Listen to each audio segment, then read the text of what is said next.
Welcome to The You Inside You, the podcast where you discover how to know, recognize, and trust the voice of your true self. If you've been on this journey with me for a while, you know that this is a space where we explore what it really means to live from the inside out, to let your truth lead, to listen to that quiet voice within, and to create a life that feels aligned and not forced. If you've been through a season of deep growth, you know that healing isn't a straight line. Quite contrary, it's layered and tender and often asks us to meet parts of ourselves that we have been avoiding. I've had those moments in my own life, and along the way, I've been very blessed to meet incredible people, incredible souls who walk this path with depth and wisdom. So if you're someone who is dealing with illness, chronic pain, fatigue, or symptoms that seem to have no clear answer, I want you to listen closely to the episode today. Because sometimes the healing we're searching for is not found in another treatment or another supplement, but in understanding what's happening inside of us. The body often carries the messages our soul is trying to speak. And today's guest, my dear friend, Dr. Mona, is someone who understands that on every level. Dr. Mona is a visionary thought leader, university professor, holistic trauma healing therapist, subconscious success coach. The list goes on and on. She is a hypnotherapist. She's a master practitioner and trainer in NLP. She's also an expert in positive psychology and psychotherapy. So I'm really excited to introduce her, and what makes her work so powerful is really that she bridges science and soul, helping people uncover the emotional and subconscious roots behind their pain and guiding them towards deep integration and inner peace. So if you've been wondering why your body feels stuck and why healing hasn't clicked, this conversation is for you. So let's take a deep breath, open your hearts, and join me in welcoming Dr. Mona to You Inside You. Yay. Welcome, welcome. Thank you so much. This touched me on every level. You speak from the soul and it touched my soul. Thank you so much. It's my honor to be with you. So you have an incredible background. and I want to dive into a little bit of that shift that I know that you have made that I want to tell everybody about, because it's like, what? You did this and now you're doing what you're doing now. It's incredible. But first, I want you to tell me a little bit about your journey on how you kind of came to finding the you inside you. So give us a little bit of your background. I love this question. I think it is the question that changed my life. So I'm so happy to share. I think I would like to start by asking maybe you and your great listeners a question. How many times and how many days you feel like you are in a circle and in a loop that never ends? Everything on the outside is so shiny and bright. You are welcomed in spaces. You feel like everybody honor what you have.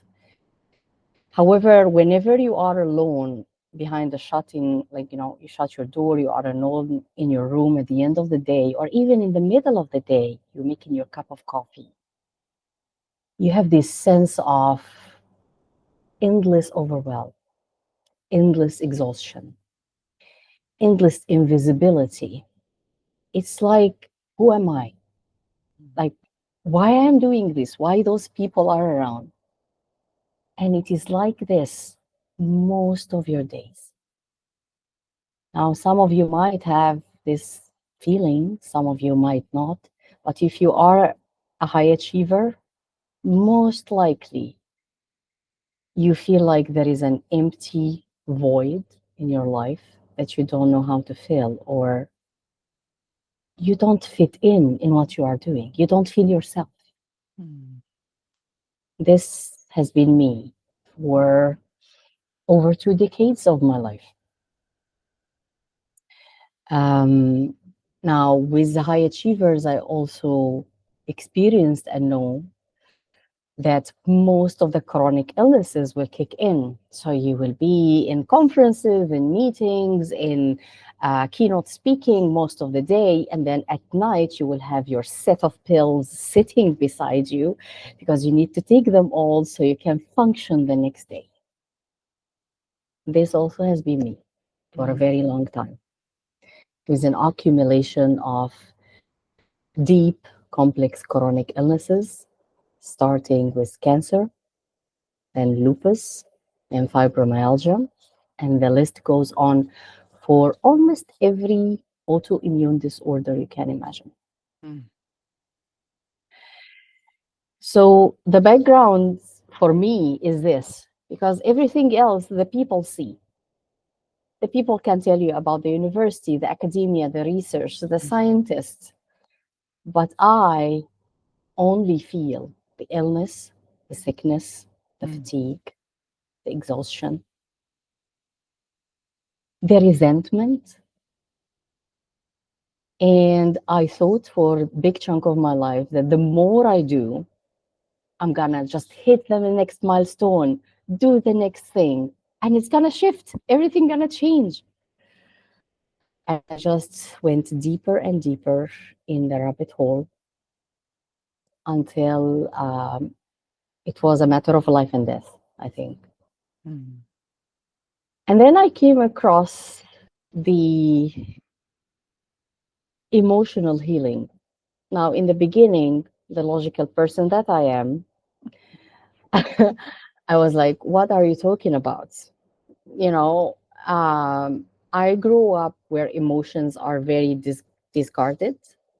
They don't really mean much. They actually represent weakness, and they represent that you are not good enough for what, you know, to be recognized in the society. This is culture based. And I came to know by my travels that it is a culture thing almost in every culture. You need to do more to be better, to be recognized. So emotional healing for me was like meaning nothing. And then my journey took me into this insightful depth that I realized that every illness I have is because of the emotional wounds that I carried for a very long time. So Mm. I went on the journey of rediscovering myself, rediscovering what aches me, what pains me. And because I am a scientist, I had to dig deeper. So I studied, I made my research, I made my qualifications. And with God's will, I was able to flip the coin. The last 4 years of my life, I live with no pills, no more or no new cancer cells, and no fibromyalgia pain, no lupus pills. And this is what I help my clients now to do. Wow. I am just blown away, and I am sure every listener can see themselves in some of this, because as a human being, we have all been through stuff in our lives, whether it's, outside life happening to us, but really the manifestation of physical ailments is something that we can all really relate to, or know people that have gone through very severe things. What I love mostly about this Dr. Mona, is you're really putting a voice to what's really going on inside. Because I have this vision, this visual picture in my head of the professors and the teachers and the coaches that we see all the time on stages, right? These containers of supposedly successful human beings. And we really just don't know what's going on inside of the container. We don't know what's in our heads. And that's superficial surface level that we a lot of times operate on. Sometimes we're not even aware of what is happening inside of us. And sometimes we just hide it out of shame, push it away, ignore it, escape it. And it sounds like that's kind of what you did for a while. So thank you for bringing that into light of that loop or that emptiness or that stuck feeling that I can certainly relate to in my life, that I have felt many, many, many years. And you just put on pretend, or I would always brush it off as, well, life is hard, right? Or um, it's supposed to be a struggle, or you have to fight for the relationship, or you have to, fight for feeling healthy, and you just have to get up and get going and push through. And that's not really what you're talking about, right? No shoulds and no have tos. I stopped shoulding myself, and I take this from a friend. And I stopped have to. I Yeah. really stopped. Mm. It took a lot of energy and power and understanding and self acceptance and self love before I was able to actually do that. Mm. But the moment you do that, the shift doesn't only happen for you, the shift happens for you and happens around you. It's like everyone will start putting different glasses on to see you through it. They will feel weird, they will feel you weird, they will be a little bit, like stepping on eggshells around you for a while until they realize that, oh, this person is not the same person anymore. So if you want to stay in my life, you need to do the shift. Mm. Mm. That's so powerful. And I call this your transformations change generations, right? There's just nothing that gets left untouched. It doesn't mean that everybody stays in your life, right? No. It doesn't mean that all relationships are going to improve just because of you. It You influence a lot of people, and it either breaks the relationship and Yeah. we transition because we're just not on the same path, or it Mhm. really deepens. It really deepens with the people that see it as an opportunity, an Absolutely. inspiration, and see Absolutely. themselves in that transition and jump on board. I love that. Absolutely. Yeah. Absolutely. And you will find that even new opportunities comes in, new Mm, people comes in, completely new people will enter your life that in the norm, these were never, like, your energies will never have crossed paths before. mm, But the mm, moment your energy change, mm, like basically you become a magnet for this mm. because energy attracts each other. Yeah. Basically, this is what happened. And I know that for many people, and being here with you today, I've been on a trip with in the Middle East for now the last 2 weeks or so, and I know there is big chunks in the world, they don't live in this vibration. Like the live vibration is so different for them. So even speaking about this doesn't make much sense.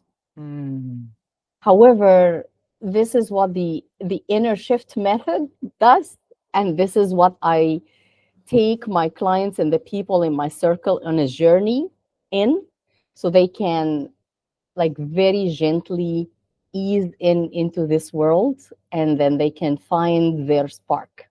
because Mm. each one of us have it. It's just Mm. a matter of finding yours. I love that. And the journey is really what creates the steps to inner healing and inner curiosity. I definitely found that for me, this finding yourself and inner healing and journey to self-love was, as I mentioned in the beginning, just not linear and not a straight path. And it can seem pretty overwhelming where to start.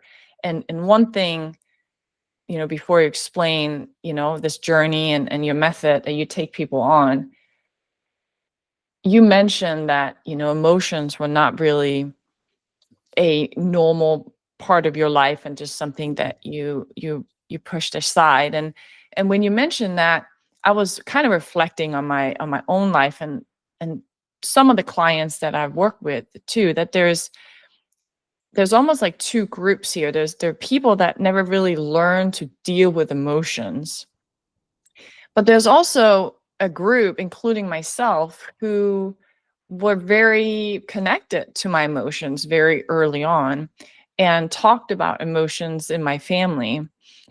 However, it became a very dysfunctional way of stepping into being more the victim or using emotions as manipulation. And it feeds into this negative loop. And you nodding because I see you following what I'm saying here, which is great. So can you explain that part of this, but I am open with my emotions and I kind of am connected with my emotions, but I still felt stuck. I still felt like I was in the loop and the hamster wheel and empty and all that stuff. So it was very confusing for me for many, many years. What happens in that category of people? That's a beautiful question. Thank you for asking this. And thank you for opening this. Because here's the thing, even if you are on a performance level, on a professional level, you are very logical. We all, as children, we seek safety, security, attachment, love. As children, we have very basic needs. Love is a big part of it. You can drop everything in life and just brought a child on love, and they will have everything they need.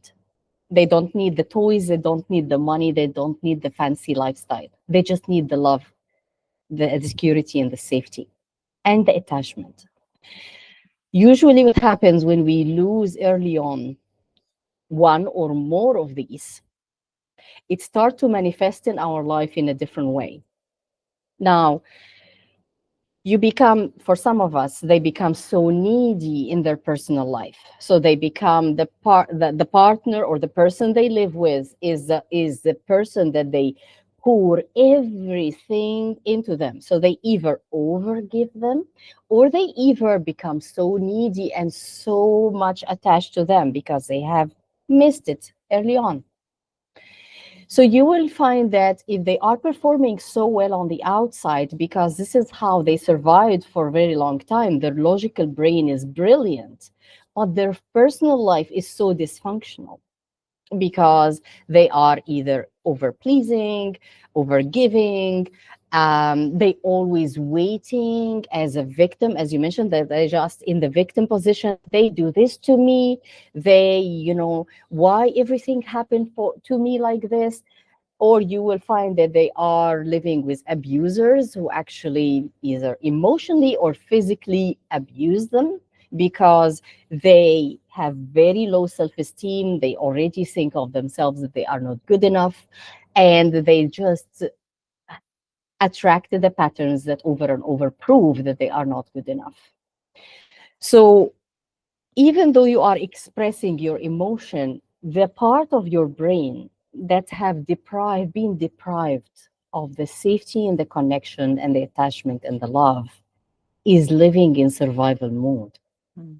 It is living on the pattern that I am in a threat all the time. I need to survive. And in order for me to survive, you have, like most of us, have accommodating some patterns. And then we grow up repeating the same patterns. If you have an unavailable father or mother or parents, you knew that you need to be so bright and so smart and so good so that you can get their attention and they can praise you.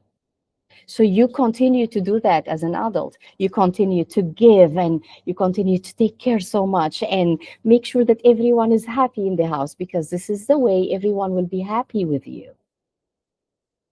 And the loop will go on and on and on. You Mm. will express what you need on a conscious level, but your subconscious mind and your nervous system that is living in a survival mode most of the time will not comply with you. So it will be running the show as the child, not as the adult. Yeah, it makes a lot of sense. And I feel like you're talking directly to me right now. And I think every listener can really recognize themselves in some of this stuff because it's so powerful, these needs that we had as a child and how they were neglected sometimes and how we are keep pursuing this validation and this approval. And I can certainly recognize in myself the neediness that I had as a child. It was that constant loop of, others always get more, and why is nobody there for me? And, why is my mother getting all the attention? And that's not really fair. And is nobody seeing what I need? Right. And it becomes this endless, like, not good enough. It just becomes a well of that can never be filled, really. So what you're saying is that, okay, great, you're in touch with your emotions, but where are the emotions taking you, right? They're kind of looping back in these stories and this endless pursuit of stuff that was not really met early on. And as a result, we're living in survival mode Yeah, and not really living the true version of ourselves, that the you inside you, because that's hijacked, right? It's hijacked yeah, by this survival programming. So even yeah. if we're trying to dip our feet into the outside of the loop or the hamster wheel, it might actually feel maybe too scary because it's too Hmm. calm or too Yeah, great, or it absolutely. feels really good. And then what, we Absolutely. self-sabotage, right?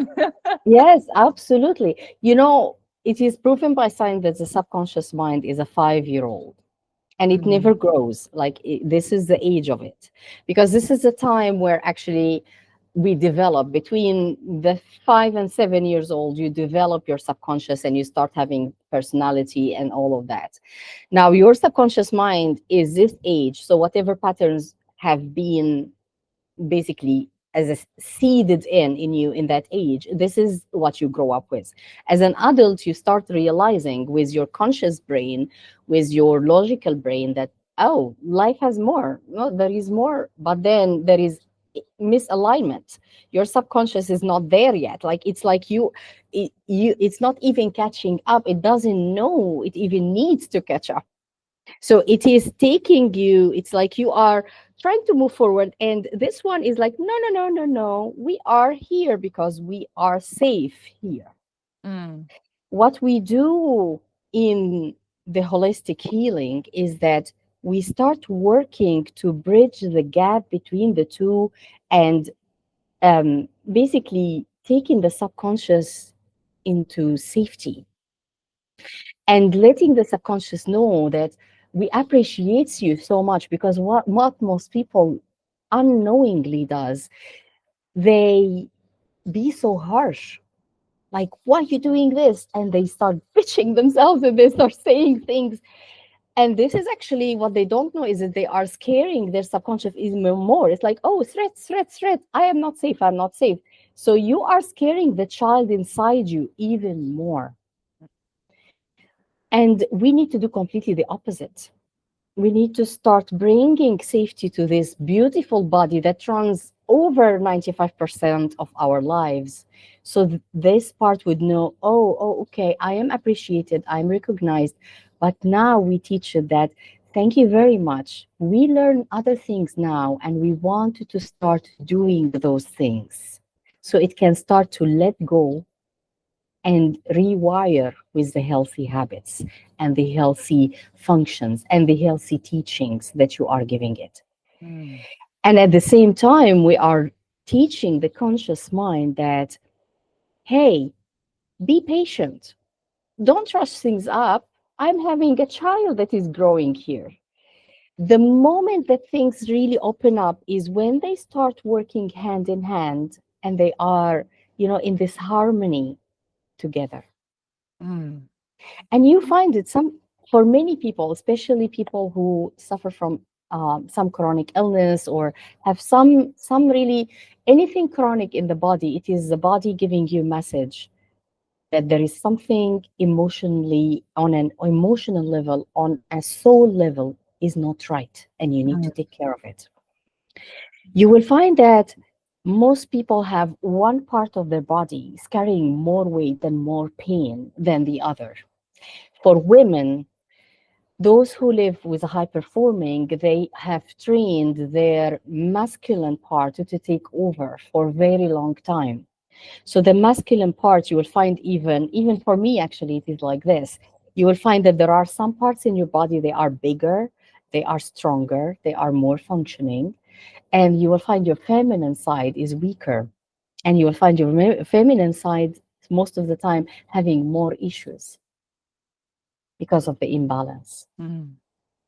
So it is a journey because of that, especially with illness, because we are tackling the body, the mind, the Mm. soul, and the spirit, and the emotions. And that's why I do what I do. That's why when I specialize, when you said the list go on, I find like, this is not enough. I Mm. need this, and I need this, and I need this. And it become the holistic way. Yeah, I love that. And it makes so much sense. Thank you for breaking this down. And it really it brings me to what I've heard that, we're all 8-year-olds walking around in these big bodies. Is that really what you're referring to when you say that the subconscious is at a 5-year old level? Is is Yeah. is it similar to kind of emotional maturity of how much we really grow, and then to get from that level really requires more conscious effort, right? The personal growth and working on ourselves. Is that what you're referring to? Partially. So Yeah. part of it is that. And the part of it is the other part is that, imagine it like this. You are living with an inner child. All of us are living with our inner child. If our inner child is broken, and I'm not saying we are broken, I'm saying our inner child, it's basically a child that has been beaten up, humiliated, betrayed, invalidated, and it has learned for a very long time that it is near nothing. It doesn't mean anything. Now, if you are functioning now as an adult and you have all these beautiful things in your life, your inner child is looking through the lenses like from inside and say, I am nowhere in this. Like, this is someone else. What you feel is the inner child, Mm. because the adult you will never feel what you are achieving unless the inner child is healed. Mm. So it's really So that what mismatch it is, and and disalignment. disconnection, Yeah. because what supposedly, if we grow up in a healthy environment, you will not have a gap between your adulthood and your childhood. You will not feel that, oh, it's like people, when people come to me, they say, there is a part of me that says this, but there is this other part of me that says it. And we have, for some people, they have thousands of parts. You need to integrate. We live on the healing journey to integrate all these parts together so they can actually live in harmony, not in conflict, Mm. not in disconnection. We teach and we learn that we need the adult to start transferring skills and learnings to the inner child. and then taking the inner child slowly into the adulthood world. And you will notice this when my clients work with me, they notice that, oh, I feel inside myself as a 5-year-old. After few months, we feel like we are 10, 15, 18. You feel the growth. Oh, Mm, but it is not growing in the same speed as you, the adults. mm, And then it will stop. At a certain time, you will feel like, my child is not really growing anymore. Is this a problem? No, because it is not supposed to be another adult inside you. It is just supposed to be a healed, healthy, functioning, happy child mm. or It's almost happy like it needs, teenager. yeah, like it needs permission. That these Yes, parts of us need permission to have a yes, voice, being yes, attended to, being yes, cared for, and yes, then integrated almost like a team approach, right? yes, In the 100%. adult self, where everybody's seen, everybody get a seat at the Yes, circle, everybody gets a voice if needed. And if somebody is a little bit louder, a little more needy, that they get attended to, right? And integrated again. And then you're back in the leadership and back in the chauffeur of the bus. yes, I love 100%. that. And Trina, this doesn't say that the conflict will never happen or as you mentioned, that there is no linearity in this. Yeah. It is just what you will notice the more your healing happen and the more growth you do, you will find that you are spending less time on the downside. You have more tools in your toolbox to actually have a conversation between your inner child and your adult. You have more approaches, but it will never go away. It is not something that we are trying to have just one version neat. This require a perfect family and a perfect childhood that I haven't met anyone who actually have this perfect family so far. So And is it, that really what life is all about, right? no, no, It's not, it's about, I mean, I certainly believe that we as souls chose to come into yes, this lifetime being born by these people in these circumstances in this part of the world to experience the optimal contrast for my soul to expand to the purpose or karma or whatever you want to call it, yes, so I can be as enlightened as possible. And some of us do not meet that, sometimes it takes several times to come back to earth and maybe learn the same lessons again, because it's just really hard to navigate the yeah, human experience and understanding the emotions, understanding the limitations and the beliefs. hmm, However, I also know on a personal note, and what we're talking about here in You Inside You, is that when you start getting some momentum, this journey that you're talking about, it's not about being 5 minutes into the journey or 2 hours into the journey, or you have a certain view on your journey. It's not that achievement, but it's as soon as you gain momentum with your eyes wide open and your heart open to learning and being curious in observing yourself, hmm, seeing the world from the inside out, that you start feeling more free, you start feeling more powerful, you start feeling more confident in the fact that what we are stumbling upon is actually kind of the same thing over and over. And I think that's what makes you and your qualifications and your experiences so powerful, because you can really create a process for people that is normalized, that is structured, because sometimes we need structure when it's so overwhelming. We read a book and we're like, oh yeah, now I need to do like 20 things, and we try to yeah, apply it, and it gets too overwhelming because growth is emotionally painful. It's growing pain, it's uncomfortable, and having somebody to normalize and put it in perspective is so invaluable. Yeah. So, do you mind telling us a little more about that inner shift method that you're working with?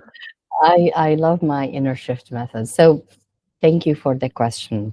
Now, I must say that it's very tailored for basically where my client is at, because people come in my practice and they are on a different level of awareness, of reading, of even trying things. So some people come with curiosity, like, okay, I want to try hypnotherapy, without even thinking if hypnotherapy is the right thing for them or not, but they just want to try it. So I think what I normally recommend and invite people to do depends on where they are in their body and their mind.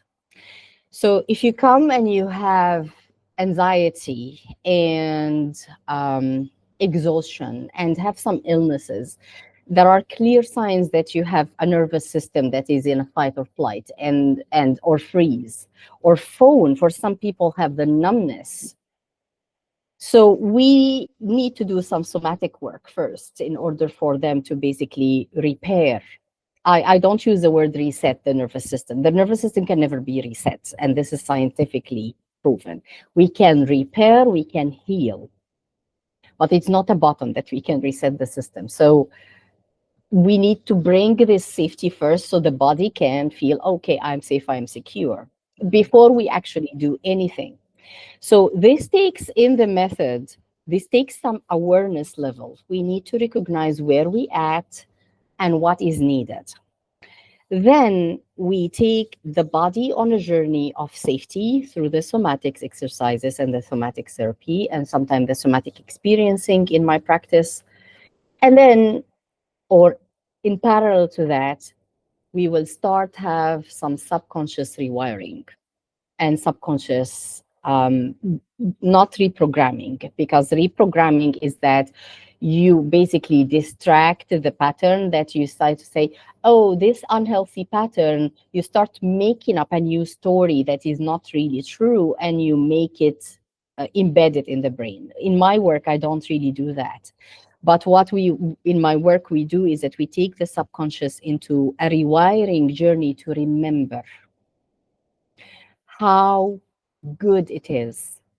We start going back in time until we meet the first version of you that was the confident you, the fully alive you, the one that was really bright and smart and lovable. And we connect with that. And then we start working with the conscious mind is through the empowerment, through the exercising for meditations, visualizations, some work of neurolinguistic programming, which actually tackle the protocol of the conscious and the subconscious together to bridge the gap. And we consistently build, or I would say rewire the patterns that is no longer serving, and build a new pattern and new wires in the brain with the work of the neuroscience, that we can, okay, now I'm not only remembering, I'm actually embedding and wiring in my brain this version. Because the moment you remember it, the brain needs 21 days to build new neurological pathways in order for any new shift or any new pattern to actually be a lifelong with you. So we work through this in order for the conscious and the subconscious to rewire and have a completely new pathways that are the healthy habits, the healthy patterns. Now, from time to time, we will need to dip with the hypnotherapy in order to have a conversation with the subconscious. And especially for people who come to me that they have very, very strong conscious mind, very strong logical brain, the managers, the CEOs, the one that they are always in charge of everything. We need really to give the conscious mind a little bit of a break and send it to play somewhere so we can have access to the subconscious mind and be able to have a conversation, know what are the pains and what's really the parts that needs attending to. Then we bring the conscious mind to do this journey, or basically get the realization. The beautiful thing about the conscious mind is that once it knows that, oh, I'm doing something bad, or I'm doing something, this is not what you want, and you give it permission, and you, with the permission of the subconscious mind, that I want to accommodate something new, it complies very, very quickly. So you see, the awareness with the somatics, with um, the hypnotherapy work, with the subconscious work, it's like I usually call it like it's like you are playing on like a symphony. And with everyone, my starting point is different, and my ending point is almost the same. But for some people, they wanted to start with the hypnotherapy, even though I feel like maybe that's not the best option. But the moment they realize what the subconscious is suffering from, they start saying, "Oh, okay. So let's see. What do you suggest? Like, where should we start?" And this is the method. It is a journey, and it is combining somatic work for the body with subconscious work for the subconscious, with neuroscience for neurological rewiring, with neurolinguistic programming for basically taking you on building healthy patterns and imagine what they look like in your life.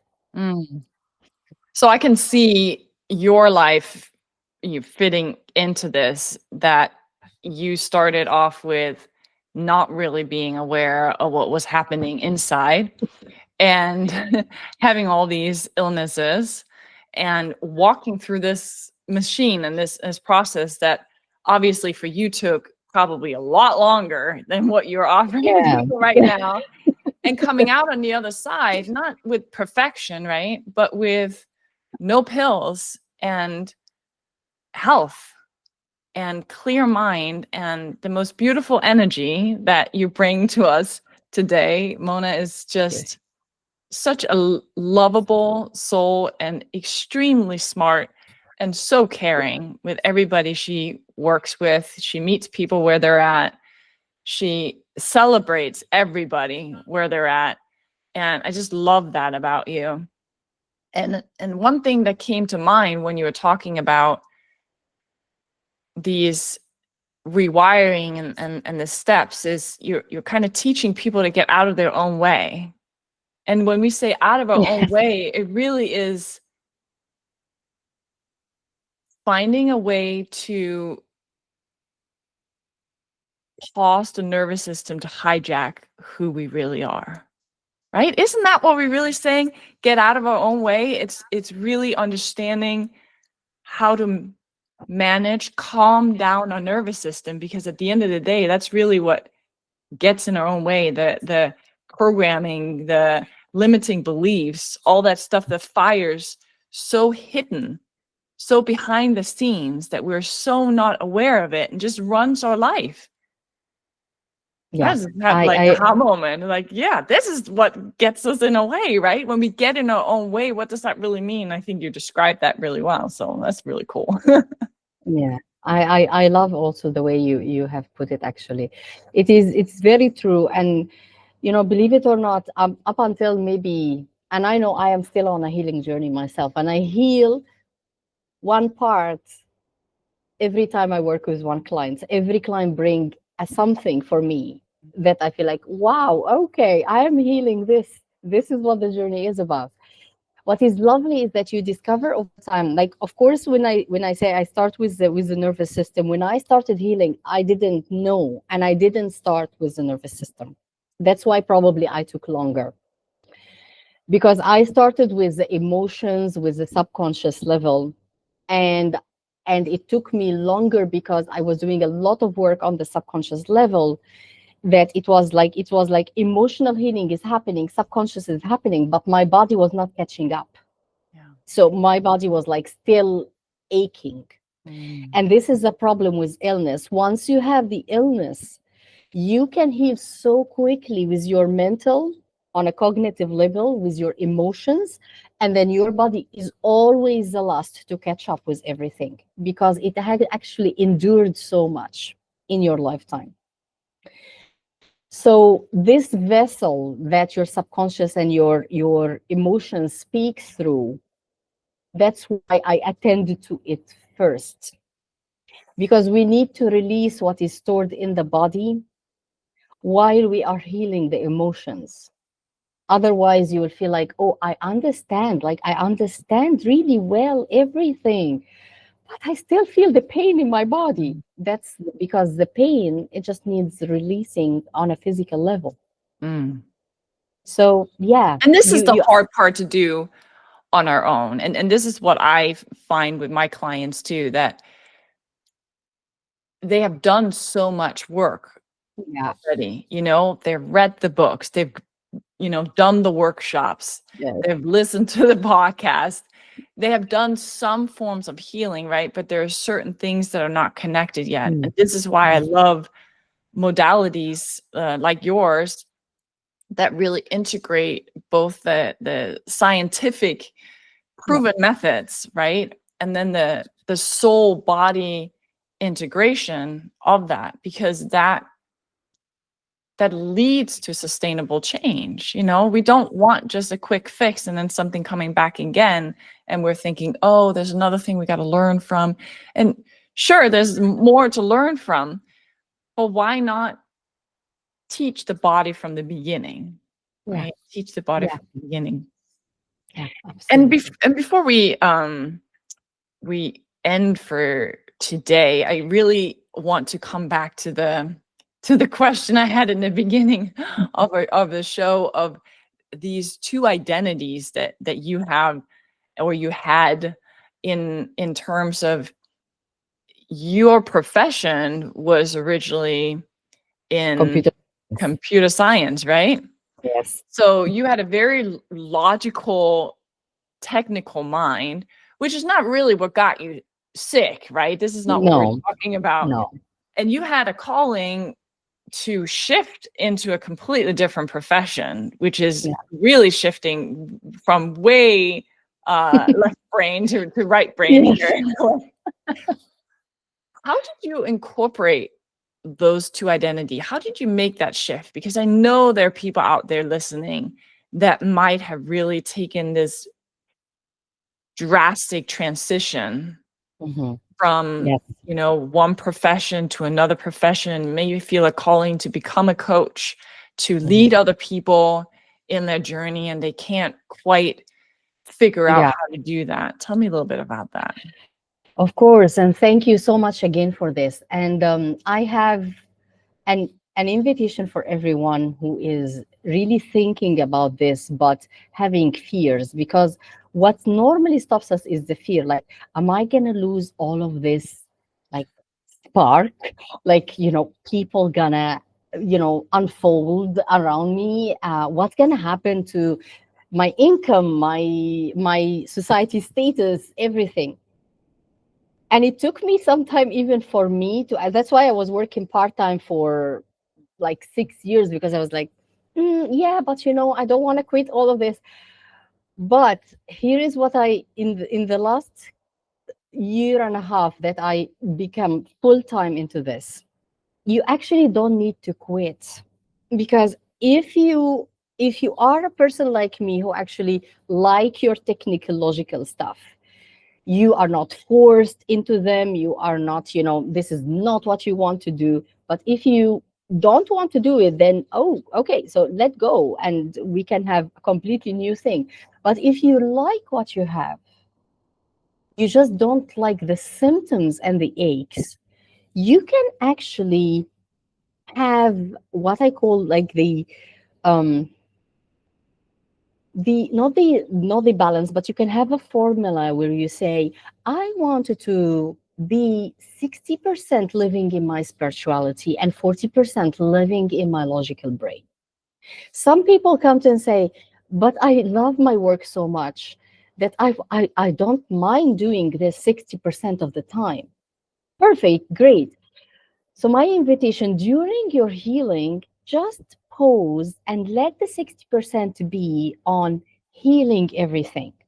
Then once you are in the status where I am in a emotional and body fit, you will reach a point where your 40%, which is your emotions, can lead your 60%. You will start picking and choosing what do you want to do in your logical life. You will not be saying yes to everything because you learned better. You know how to put your boundaries. You know how to be selective. You will still enjoy what you do, but you will enjoy on a different level. What will change is that maybe some of the people you will not be in touch with you because you've basically grown or outgrown that level already. You will have more people or different people in your life, but you don't need to let go what you like. You don't need to let go your social status. But you will find that if before you used to do 4 or 5 keynote speaking a month, you will do once in the month and you will be fine. You don't need to do more. This is usually what happened. The shift happened when you embrace both sides of you. You accept them, you love them. Mm. And as I said, for some people they do this. For some, like I am one that have done this. This is how I like my life now. For some people, they actually hate the technical and the logical part, so they drop it and they just live with their spirituality and their emotions. Mm. And yeah, and again, it's a journey. We take it gentle, we take it very, very super slow because there is fear we need to work around, and we take it one step at a time. And I give my clients exercises and homework to do, and I say, okay, reflect on that, see what happened, report, and come back and tell me how this went. So this is part of the journey. I love that. So you're really breaking it into small steps, and because Yes. this can be super daunting for people to either to even wrap their minds around any transition, because there is this all or nothing sometimes that comes in, and thinking that we really need to let go of everything, or we have to abandon everything, or Yeah. believing that we don't like certain things anymore, where you're really talking about, no, it's an integration of everything that I want and desire. The more in this personal growth journey we're on, the more layers, the more new parts of ourselves we're going to discover. Hmm. And you discovered this part of yourself, and for a while maybe struggle, right? Maybe struggle figuring out, well, how does that fit into Absolutely. this? It's like Yeah. it doesn't fit together because it's new, right? If we And allow so ourselves to really explore, as you're saying, what is it that I like about this part, and what do I like about the other part, and how much of these parts do I want to integrate into my life, and honoring that and allowing that and giving permission to the fact that, well, I can have it all, and I get to choose the ratio between what I want in my life. And then it's just a matter of practicing it and embodying it and integrating it and allowing yourself to lean into that newness of, yes, people are going to see me differently. They're going to speak to me different. They're going to have those questions, right? And it's up to me in how I show up and feel confident in the love that. distribution, right? Yes, I love that. And I think you put it in a way that actually, like most of the people I work with, they shift. I always tell them, you shifted from being a client for healing to a mentee.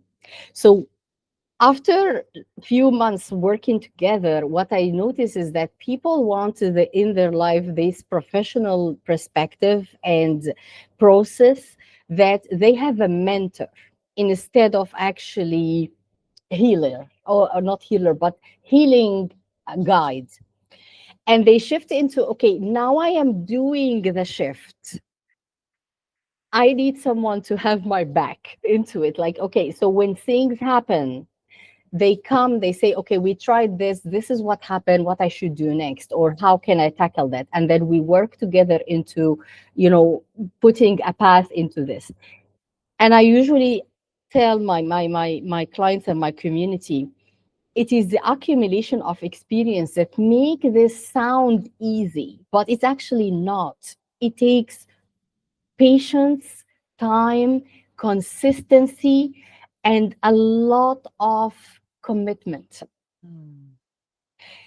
We combine this together, and because, as you said, you can hear from it today from both of us. We talk about it. Oh, so if I did this and this and this, and then when you start putting the process into action, okay, so what can I do What now? do I do next? Yes. Because once you start applying something, you have a reaction from the society, from yourself. Mhm. You have even the shakes, and I have many people come, they come to my practice, we work together, they think, okay, everything is fine, and then they leave. And I never ask the client, no, stay more, because this is the time you decide what you want. But what happens is that after a few months they come back, Mm. and I say, okay, we found this happen and that happen. And I'm saying, yeah, because now you are in the midst of application, and application sometimes can fire back. So you need to be like, oh, I have a safety net around me. Yeah. I love that. The therapist role in me shift into the coach role. That's why I actually certified in coaching, because I knew my clients needs the future look as much as healing the past. That's a wonderful combination. And if this resonates with you and you want to find Dr. Mona and start journey with her, I will make sure that you have all the links and how to connect with her and step into that beautiful journey that she offers to people. I can highly recommend that.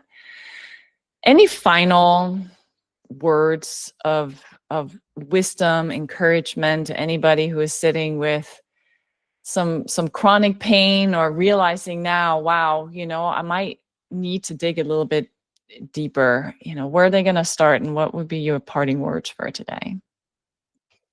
I think my main message has always been the same. Be so gentle with yourself. Your body has endured so much. Your soul have endured so much. Your body is doing the best it can to keep you safe, to keep your success, to keep you functioning. You are simply carrying patterns that were once created protection for you. And now you wanted to teach yourself and teach your inner child that I no longer wanted to run those patterns. I want to choose differently. It takes patience, it takes time, and it takes commitments. So just keep being gentle, take it one step at a time, one moment at a time. Don't think so much about the future, and just enjoy being you today. Thank you so much, Mona. This was Thank so you. beautiful. Thank you for you. Thank you for who you are. Thank you for going through all this pain and suffering for us, and the learning and all the tools that you bring to the table today. It's just so beautiful, and I love you, and I You want to hear too. more from you in the future. You will. Thank you so much So for having me. It has been my honor and my pleasure. Thank you. Thank you, everyone listening in. You take thank care. you. So thank you for joining me and Dr. Mona for this powerful conversation on you inside you. I really hope this episode reminded you that healing isn't just about fixing what's broken. It's all about remembering who you truly are beneath the pain, the stories, and the patterns that you carried. If something in today's conversation resonated with you, take a moment to sit with it. Let it land. Healing starts with awareness, and every insight you bring into the light brings you closer to freedom, wholeness, and alignment. If you love this episode, please subscribe, leave a review, or share with someone who needs this message today. And as always, keep listening, trusting, and coming home to the you inside you. I'll see you in the next episode.